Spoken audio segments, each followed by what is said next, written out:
قال رب اشرح لي صدري ويسر لي أمري واحلل عقدة من لساني يفقه قولي سبحانك لا علم لنا إلا ما علمتنا إنك أنت العليم الحكيم ربي زدني علما أعوذ بالله من الشيطان الرجيم بسم الله الرحمن الرحيم. مسلمانان ورونو الله تعالی دې موږ تاسو ټول ناراضي سي. استلقونه بألسنتكم وتقولوا بأفواهكم ما ليس لكم به علم. چونکه د عائشة صدیقه حبیبه رسول الله صلی الله علیه وسلم قصه پرون بیان کړل سره ترجمه یې لږ پاتې ده. درې قسمه خلقو د حضرت عائشة د تهمت متعلق یو منافقینو محض تهمت لګاو او یو څو چند مسلمانان صحابه هم پکې شریکو جای په جای باندې قرآن ذکر هم کړی ده او مسلمانان ډیرو رد هم کاو چې تهمت نه لګاو او بعضی چوپ فاتیو. ټولو ته الله تبارک وتعالى توصیه کړې ده او خلکو چې مسلمانانو او صحابه او د حضرت عائشة ام المؤمنین رضی الله تعالی عنها په تهمت کې شریکو نه الله پرون دسی ویلي لولا فضل الله علیکم ورحمته کله الله فضل او رحمت نه وي چې دا حدود در باندې جاری کړي تاسو باندې به عذاب عظیم راوستي ما او بیا دا وی استلقونه بالسنتکم چې کړه تاسو ملاقات کېدل يهود دغه دروغ سره بالسنتکم په زب باندې وتقولون بافواهکم تاسو خبره کوله په خلو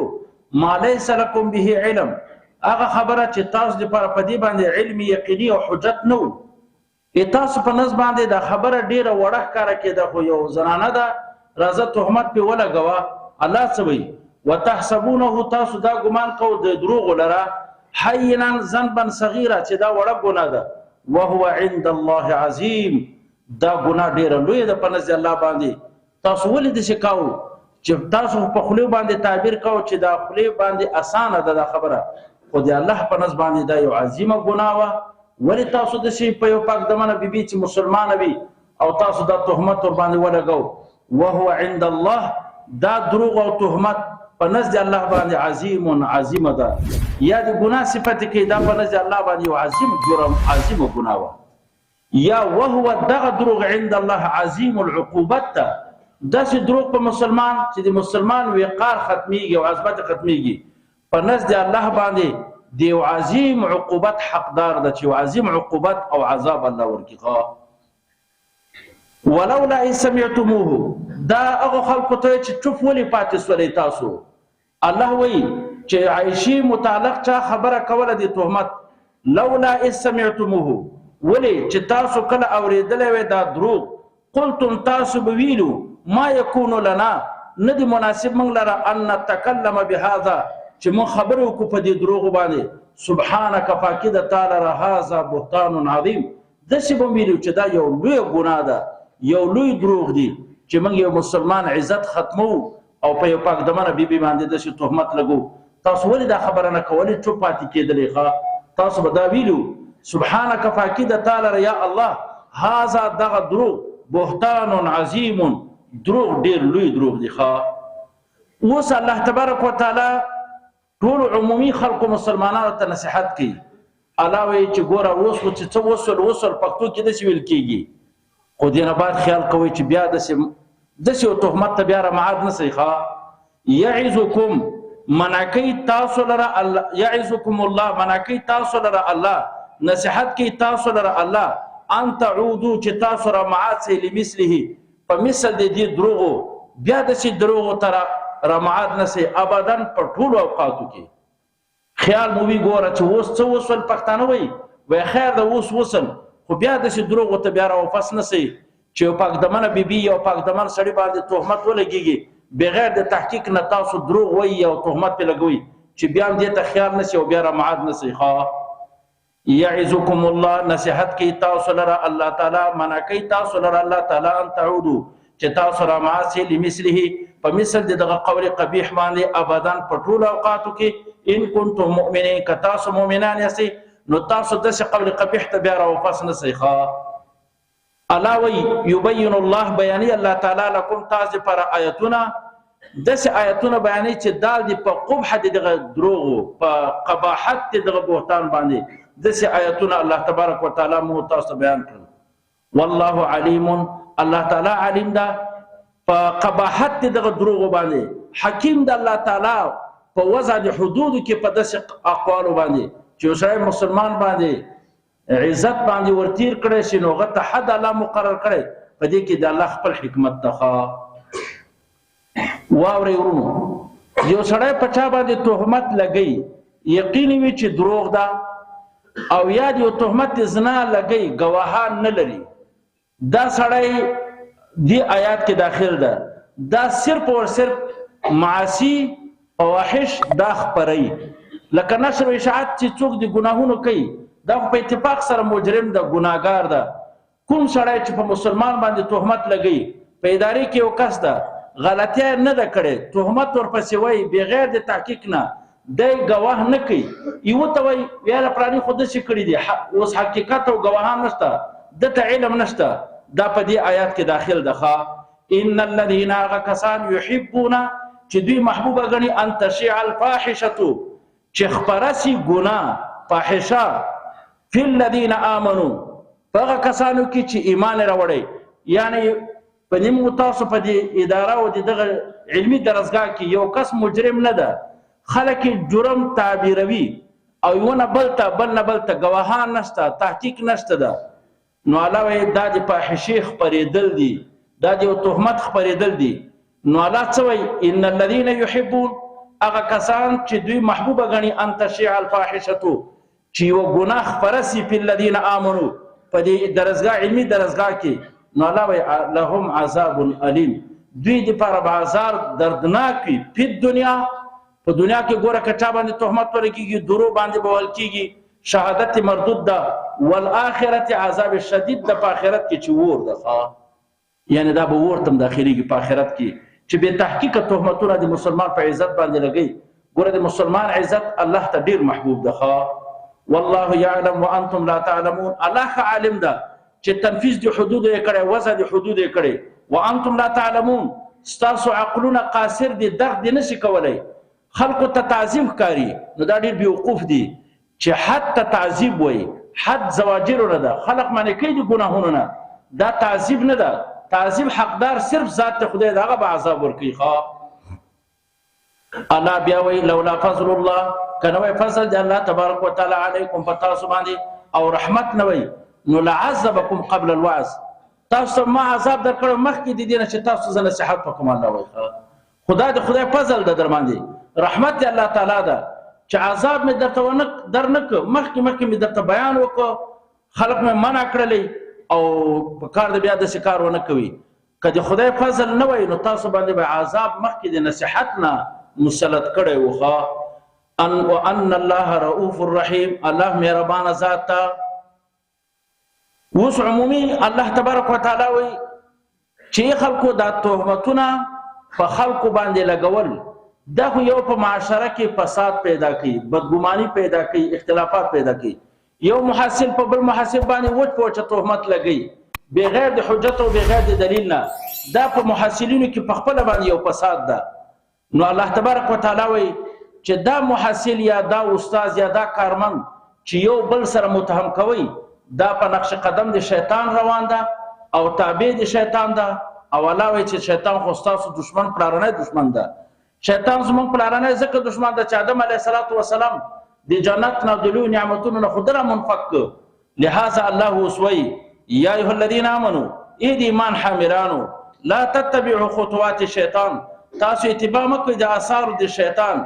ومن یتبع خطوات الشیطان، چا چې اتباع وکړ د قدمونو د شیطان، فانه دا شیطان یأمر الناس بالفحشاء، خلقو ته امر کوي په ګناهونو باندې، په قبایحو باندې، داسې قبایح شرعا عقلا، شرعا لکه زنا، عقلا د مروت نه خلاف، یعنی داسې کار کول په جامعه کې چې د عرف عادت نه خلاف وي، دا قبیح عمل ده، خو عقلا قبیح ده، شرعا نه ده قبیح.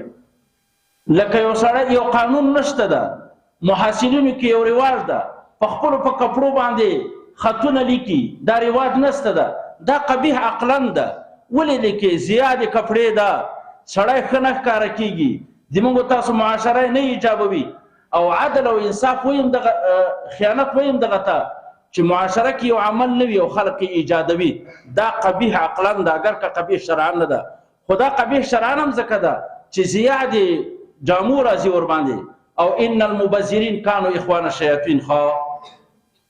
فانه دا شیطان یامر امر کې خلقو ته بالفحشاء په نارواو باندې، والمنکر او په فحشاء باندې، په قبیح اعمال باندې، والمنکر په نارواو باندې، په نارواو باندې هم شیطان درته امر کوي. بیا الله وایي انسانانو سره الله تبارک وتعالی ډېره خیرخواهي کړې ده. تاسو په عایشې باندې تهمت ولګو، کوم خلکو چې تهمت لګولی او مسلمانان هغوی ته الله حد مقرر کړ. که چېرته د الله فضل نه وای که نه، ما به تاسو ته قیامته پورې تر مرګه پورې نه وای پاک کړي د دې جرم نه په حد سره، او آخرت ته به مې ساتلی او عذاب عظیم به مې درکړی و. اوس ګوره بیا الله وایي معلومیږي دا خبره چې حدود په معاشره کې دا د الله تبارک وتعالی فضل ده، دا عذاب نه ده، دا وحشت نه ده، دا د معاشرې یو ښه اصلاح ده. ولولا فضل الله کنوی فضل دی الله تعالی علیکم پتاسو باندې ورحمته او رحمت دی الله تعالی نوی ما زکا منکم من احد نو بو پاک کړي منکم دی تاسو نه من احد یو څوک ابدا همیشه ما طهر من معصیت الابق ابدا. خدای پاک به یو انسان هم نو پاک کړي د دې دروغونه ولا حدود نافذ کړل دی بعضی چې توبه الله قبول کړي دا د خدای پاک یو فضل ده. ولکن الله یزکی الله پاکی من یشاء او چاته خوکسی چې خوکسی بغیر قبول دی توبې نه یا په قبول ګلو دی توبې باندې، او چې چاته خوکسی الله توبه نه قبلې. لکه عبد الله بن ابي بن سلول اوس دغه توبه الله تبارک وتعالى قبول نه کړله، منافق مرده. والله سميع لاقوالهم الله تعالی سميع د اقوال باندې، علیم د هم په افعال باندې. مسلمانانو ورونو د حضرت سیدنا ابوبکر صدیق رضی الله تعالی عنہ ټول کې عائشه لور وا عادت هم سره په خپل لور باندې ډیر خبر کیږي. په دې کې مستح ابن اساسا دا د ترور زوی و، دا بدری صحابي هم ده، مهاجر هم ده، فقیر هم ده. دې تر حضرت سیدنا ابوبکر صدیق ډیر څه ورکول. کله چې تهمت کې ځان شریک نو د قسم وکړ چې ما دې په خدای قسمي چې دې نه بعد تاسو سره مالی برخه کې تعاون نکوم، زما په لهجه پوه شئ کنه. الله تبارک وتعالی یو عجیب لهجه استعمال کړې ده. داسې وایي چې ابوبکر ته خو ډېر لوی سړی، دومره وړې خبرې ته ولې دې دومره زور ورکړه؟ دا خو څه نه دی، دې سړي جزا ده، نه دا سړی په عذاب کېږي، نه جزا ده چې جزا ورکوم عذاب ورکوم، خو زه به ورکوم. ته خو ډېر لوی سړی وې، لوی سړي سره د وړه خبره نه ده مناسب. الله فورا بېرته قسم واخله او دا سړی معاف کړه. ابوبکر ته الله وایي ته دا نه خوښوې چې زه تا ته مغفرت وکړم؟ نو هر سړی دا غواړي چې الله ورته وایي چې زه تا ته مغفرت کوم، دی به غواړي که به نه غواړي؟ وایي چې ته ما نه مغفرت غواړې، دا سړی ته معاف کړه او په دې باندې لږ خبره هم کوم. د قسم کړی نو الله اوس داسې ویلې ولا یأتل اولو الفضل، نه قسمونه دې نه کوي یا د تقصیر نه کوي صاحبان د فضل منکم د تاسو نه. صاحب فضل نه مراد ابوبکر صدیق ده. وسعت او صاحب د غنا ابوبکر صدیق ان یاتو فی ان یاتو، په دې کې د تقصیر نه کوي چې دی ورکړه کوي اول القربا اصحاب د قرابت ته، ولې دا خپل وکړه، والمساکین مسکینانو ته، والمهاجرین مهاجرینو ته. دا سره مسکین وو د ابوبکر صدیق خپل هم وو، او دریم نمبر کې مهاجر هم وو. والمهاجرین فی سبیل الله ولیعفو، دا صاحب فضل ابوبکر صدیق الله عفو دی وکي چې کوم کار کړی د دې سړي مستح ابن اساسا، ولیصبحو او اعراض دی وکي د ضرر نه، ضرر دی هم نه ورته رسي. ابوبکر هم د سلک تصلاح غواړي کني غواړي چې دومره لوی جرم معاف کوي او تصلاح به ورکو کنه. الله الا تحب، تاسو دا محبوبه غنئ ان یغفر الله لكم چې الله درته مغفرت وکي. والله غفور رحیم، الله غفور هم ده او رحیم هم ده. چې دا آیات حضرت ابوبکر صدیق واورېده فورا راغی اعلان یې وکړ د رسول الله او د صحابو په منځ کې، یا رسول الله چې الله ما سره وعده وکړه د مغفرت، دا سړی ما معاف کړی ده، زه به بیا تر مرګه پورې دته تقصیر په نفقه کې هم نه کوم، نفقه به هم ورکوم، معاف کړی مې هم ده چې الله ماته مغفرت وکړي. محسنین ورونو، ولا یأتل اولو الفضل، حضرت ابوبکر صدیق ته قرآن ویلي صاحب فضل یوه خبره واورئ. سید دا د موږ تاسو عقیده ده چې وروسته د پیغمبرانو نه چې خدای پاک انسانیت آباد کړی ده، وروسته د پیغمبرانو نه بهترین سړی، افضل ترین سړی سیدنا ابوبکر صدیق رضی الله تعالی عنہ ده. بس دا خبره خلاصه شوه. دې متعلق زه مناقب نه وایي. اولنی انسان دا د رسول الله په امت کې چې قرآن پاک شاګرد او ایمان یې راوړی، په ټول عمر کې زنا نه ده کړې، په ټول عمر کې شراب نه دي څښلي. زه د حضرت ابوبکر صدیق منافق هغه نه تېرېږو مناقبونه. دویم نمبر خبره د قرآن دا راووتله چې دلته د قسم کړی ده چې مستح ابن اساسه سره به خیرخواهي نه کړو. الله ورته دا قسم مات کا، دته تعفو وکړه او تا ته به الله مغفرت وکړي. همداسې خبره راغله که نه؟ نو یو حدیث په خپله باندې یو مسله راووتله، کوم سړی چې قسم وکړي په یو کار ورأى غیرها خیرا منها فلیکفر ثم لیأتی بالذي هو خیر. دا یو ټوکړه د حدیث اسلامه ویلې. رسول الله صلی الله علیه وسلم وایي چې کوم سړی یو قسم وکړه په یو کار او هغه کار کې خیر نه و، بل کار کې خیر و، دا سړی د ځان حنیس کی، یعنی په دې کار دی راتګ وکړي، بیا د کفاره ورکړي. مثلا یو محصل دا وایي چې والله که دې پلاني سره وغږېږم، د هسې عصبیت د وجې نه غږېږي، ګناه یې نه ده کړې، جرم نه ده، بیا به بل وخت کې مهاجرې خبره کوم. یا زه والله که مور پلار سره وغږېږم، نو ما ته رسول الله داسې ویلي چې مور پلار سره وغږېږه، نو ته حانس ولې؟ حانس سړی به ورسي کفاره به لنډه کړي. د قصاب کفاره معلومه ده، درې قسمه کفاره قرآن ښودلې ده، هغه به لنډه کړي. دې کې ډېرې فایدې دي. یو دا ده چې د معصیت نه بچ شوې، ولې ځکه تا خو داسې قسم کړ چې مور سره به نه غږېږم. دا مور سره نه غږېدل ګناه وه، یو خو ګناه بچ شولې. بل په نیک کار باندې د راتګ وکړه چې دا مور سره غږېدل دي. دریم نمبر کې د کفارې چې لنډېږي، دا په عبادت لنډېږي، او یا به مال ورکړي، یا به روزې ساتي، یا به غلام آزادوي. دا ټول عبادات دي، عبادات هم کېږي. او په معاشره کې اصلاح هم راځي، هغه عناد او حسد هم ختمېږي. نو چې یو سړی یو قسم وکړي په ناروا، که حکم دا ده چې هغه قسم به ماتوي، کفاره به لنډوي. انشاءالله په دې هم زر خلاص و. ابوبکر صدیق همداسې قسم کړی چې زه به انفاق نه کوم، په دې سړي به زه خرچې نه کوم. الله ورته نه خرچې به هم کوي. دویم نمبر کې تاسو د لهجې د قرآن ته وګورئ. ولا یأتل اولو الفضل منکم وسع ان یؤتوا اولی القربى والمساکین والمهاجرین فی سبیل الله به ورکوي. وليعفو، عفو به وکړي د دې سړي نه، دا صاحب فضل. وليصفحوا، اعراض هم کوي د درګذرۍ نه. الا تحبون ان یغفر الله لكم. الله حضرت ابوبکر صدیق ته تسلا ورکوي، وی تا ته به زه ګناه معاف کړم. ګناه خو دلته سره شته نه، ابوبکر صدیق څه ګناه کړې ده، دا مغفرت ټکی ولې الله ذکر کوي دلته؟ نو ما ته وکسئ. ګوره زه به د رسول الله صلی الله علیه وسلم نه د عایشې نه پوښتنه وکړه چې اخلاق انک لعلی خلق عظیم، دا د پیغمبر اخلاق څه شی دي؟ زموږ تاسو کشر مور ورته هي القرآن، اخلاق د رسول الله قرآن دي. دې څه معنا؟ ای العمل بالقرآن. قرآن کې دوه قسمه اعمال دي، یو عزیمت موږ ورته، یو رسخت. مثلا یو سړي تا سره بد وکړل، انتقام اخلي، دا جایز ده، لیکن ښه کار نه ده. عفو کول دا بیا اخلاق دي. بیا دا اخلاق دي، خو اخلاق حسنه دي. مجرم ته عفو کول دا اخلاق حسنه دي، مجرم سره ښه کول دا اخلاق عظیمه دي. سل من قطعک واعفو عن ظلمک واحسن الى من اساء الیک.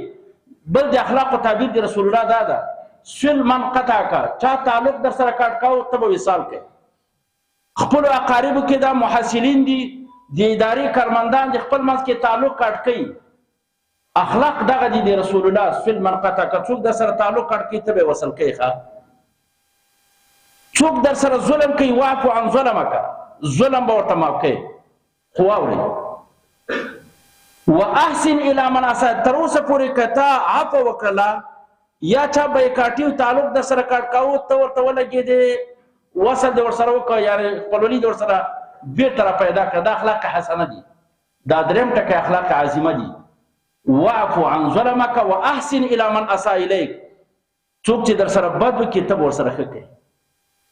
اوس دې ابوبکر صدیق خو اخلاق عظیمه معتبر کړه که نه؟ عفو یې ورته وکړه، صفح یې وکړه، احسان یې وکړه، بیرته مال خرچه د مال یې پرې وکړه که نه؟ اخلاق عظیمه تاسو پېژنده چې رسول الله تعالی وایي انک لعلی خلق عظیم.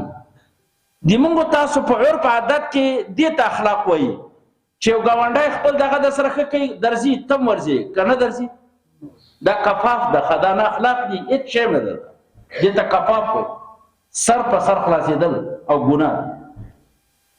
دې ته اخلاق وایي. سل من قطعک چې تعلق در سره کاټ کوي ته به ورسره وصل کوې، ډوډۍ به که هغه در سره ظلم کوي ته به ورسره څه کوې، ښېګړه به ورسره کوې، عفو به ورته کوې. او واحسن الی من اساء الیک، څوک د سره بدي کوي ته به ورسره احسان کوې. هغه نه بعد سړی د اخلاقو عظیمه وجوړېږي. زین العابدین دا په مېلمنو سره ناسته یو عظیم مېلمانه دي. مینځ یې شوروا راوړله، ټول په لهجه پوهېږو. پیسه یې ونښتله، پښه کې پیسه سره ونښتله، شوروا په څټ کې ورتوی سوله زین العابدین ته. مېلمانه هم ناست دي، کوربه هم ده، نو سړی عادتا شرمېږي. انتهایي زیات غوسه سو. هغو مینځو سره خو ډېر ښه علمونه و که نه، مونږ خو نامته خو نه یي. نو هغه فورا دا شو چې غوسه سو. والکاظمین الغیظ، نیکان خلق هغه دي چې په وخت د غوسې کې غوسه وخوري. فورا زین العابدین وایي کظمتو، بس غوسه مې وخوړله، ختمه سوله. قرآن اورېدل ما د توی چې اخلاق دې ته وایي، عمل کول بیا څه ورته وایي. والکاظمین الغیظ والعافین عن الناس، نیکان خلق هغه دي چې عفو کوي د خلکو نه. وی عفوت لکې، زه معاف کړی مې. والله يحب المحسنین، درېیمه جمله ورته وایي، وی الله نیکان خلقو ته ډېر ثوابونه ورکوي، خوښوي یې. وانت حرة لوجه الله، وی زه د الله دپاره مې ازادم کړلې. دغه اخلاق دي د رسول الله، دا اخلاق دي. سل من قطعک واعفو عن ظلمک واحسن الی من اساء الیک. نو اخلاق عظیمه چې څوک هم عملي کوي نو دا به کوي چې بایکاټي در سره وکړله، تعلق کاټ کول ته به ورسره وصل کوې. که دی کاټ کوي تیم کاټ کوې نو دا تربوري ده، دا اخلاق د پیغمبر نه دي. مونږ تاسو ټول الحمدلله مسلمانان یو که نه وي، ټول وایي الحمدلله، خدای دا انعام را باندې کړی. بیا ټول مسلمانان هم یو، د یوې عقیدې خاوندان هم یو، د یوه وطن خلق هم یو. نو په کار دا ده چې دې کې یو سړی په بل باندې تجاوز وکړي که نه، زنده به ډېر ښه اخلاق وي، چې عفو وسي، او عفو نه وروسته هم احسان هم وسي. خاص کر مشران په کار د کشرانو ته خو ډېر عفو وکړي. تاسو وګورئ که نه، ابوبکر مشر ده، الله تعالی څومره په لهجه کې ویلې چې صاحب فضل ته خو رئیس ته خو ولاکه دا مناسب وي، چې یو مدیر سره ځان په تله کې اچوي، دا مناسب دي. تاسو وګورئ الله ویل که نه، ولا یأتل اولو الفضل، تقصیر دې نه کوي رئیس، والسعة چې مالدار هم وي، فی ان یؤتوا، قرآن وایي که چې دی د کشرانو په حقوق کې ولې تقصیر کوي. محاسرین په کار دی، یو نمبر کې بل نمبر کې خامخا چا برخورد وي، اداره کې وي، رئیس سره وي، استادانو سره وي، ښه عباداتو باندې. اوس موږ تاسو ټول په عبادت کې ناست یو، الحمدلله ټول روزه ده، دا څومره د خدای فضل ده. دومره ډېر په حقوقو باندې ورتېرېږي. لکه موږ تاسو معاشره کې بدماشان ټکي استعمالېږي، چې داسې بدماشۍ چې غلا کوي، زنا کوي، مونځ نه کوي، دې نه عفو چې حکومت کوي، دا مضمومه کار ده، انتقام دې واخلي. اما دا موږ تاسو په منځ کې چې تا ماته سلام نه ده اچولی، ته نږدې او ښه دې ونه کړه، ما تکریم دې ونه کړه. یو محصل بل محصل سره په ډوډۍ باندې سره مشکل لري، په چای سره لري، نو دا خو هلکه د نرتوب هم وي، چې بس یو یې خوا ګوري او دا بل دې خوا ګوري، دا خو هلکه سړیتوب وي. تاسو موږ تاسو اهل علم یو، اهل علم چې په کار د څوک وګوري که نه، هغه ته نه اخلاق زده کړي. چې ما تا داسې برګ برګ سره ګورو که نه په دې درسګاه کې، چې په یو مقصد سره را جمع سوي یو، یو مسلمانیت اسلام را کې، مسلمانی را کې، یو محصل د یوې درسګاه خلق یو مسلمانان، او بیا هم برګ برګ سره ګورو، نه دا اخلاق پیغمبر نه دي. اخلاق عظیمات دغه ته ویل کېږي. سل من قطعك واعف عن ظلمك واحسن الى من اساء اليك. څوک در سره بدی کوي ته ور سره نیکی، بس دا بیا که اخلاق دي. الله تعالی دې موږ تاسو باندې رحم کرم وکړي. واخر دعوانا ان الحمد لله رب العالمين. یا الله په دې ناس مجلس باندې هزار بار رحمتونه عافیتونه نازل کړي. الله قابلیت مقبولیت موږ ټولو ته نصیب کړي. الله رفع درجات په دنیا او په آخرت کې نصیب کړي. یا الله په کوم قول په کې ستاره زوی خدای موږ ټول ته توفیق مزید نصیب کړي. الله توفیق د طاعات او د عبادت موږ ټول ته نصیب کړي. الله توفیق د معاصی او د ګناهونو مرته نصیب کړي. یا الله په قول او افعال کې موږ ټول ته اخلاص نصیب کړي. الله په قول او افعال کې موږ ټول ته رسول الله اتباع نصیب کړي. الله په قول او افعال کې موږ ټول ته خپل رضا او دید نصیب کړي. الله دغه نظام جاری دائم ساری ولري. الله دې مراد مشان خدای متحدین متفقین مخلصین مصلحین وګرځي. الله په دې مجلس هم رحم کرم وکړي. د مجلس په کورونو باندې هزار بار رحمتونه عافیتونه نازل کړي.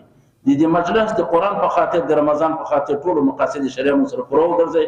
موږ د ټول خدای د هر قسم افات او بلیات او مصائب او تکالیف نه راته نصیب کړي. وصلی الله تعالی